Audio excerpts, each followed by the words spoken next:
Hello, welcome to week 2. For week 2, you'll complete your reading assignment first. If you go to the reading assignment link, you'll notice that you will be working on, it's taking a minute to populate here, Chapter 4, Sections 4 through 7, and Chapter 8, Section 2 in Let's Get Writing. You also have slide decks on writing solid paragraphs and revising and editing. So once you've made it through the reading assignments for the week and the additional support through the slide decks, you'll be looking for that screencast comment on your draft. Remember, in the welcome video, this information here, you're going to, as we talked about before, you're going to go to the grade menu, which is on the left-hand side of your Canvas page.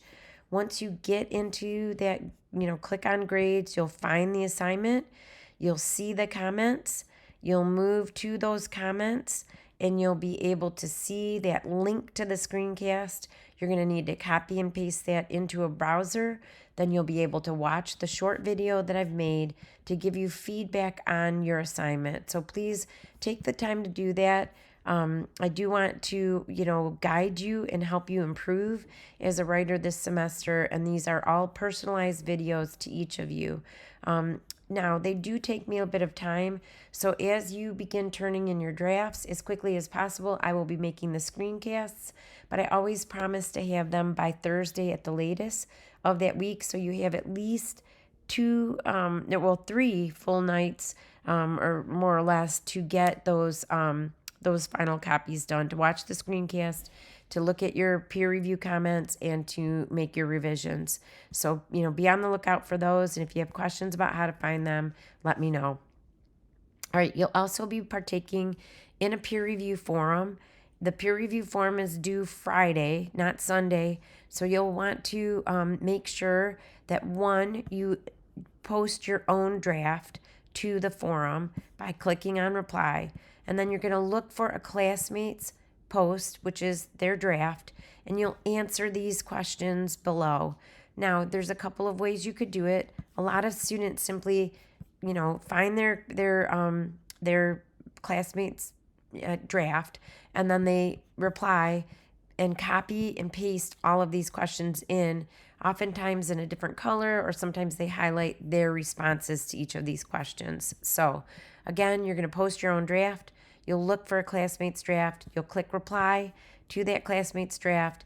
You'll have pasted these questions in if that's your preferred method, and just answer the questions below it.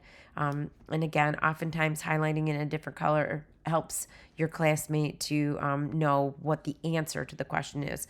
Other students have pasted these into a Word document and uploaded the Word document. Again, you're going to have to think about whatever's comfortable, but you're going to have 2 posts, your draft and your reply to somebody else's draft. Now, you'll notice that people will post these drafts at different times. The important thing is be a good classmate. Look for someone who has not received a reply when you begin to reply. Sometimes people take the first one in the queue, and then what happens is one person gets 5 reviews and 2 or 3 people get no reviews. So really look for that person who does not have a review, and give them the feedback that they need to make corrections and revisions, and look at your suggestions for improving their draft to a final copy. All right. You'll eventually, at the end of the week, submit your final copy, and you'll take that grammar and usage checkpoint number 2. So just be thinking about what you need to do over the course of the week. Since you'll be waiting on screencast comments and peer reviews, my suggestion is knock out that grammar and usage checkpoint early in the week. Look, for that response in the discussion forum, and for those screencast comments before you turn in that final copy. You want to make sure you've looked at both sets of comments before you make your final revisions. All right, if you have questions, let me know.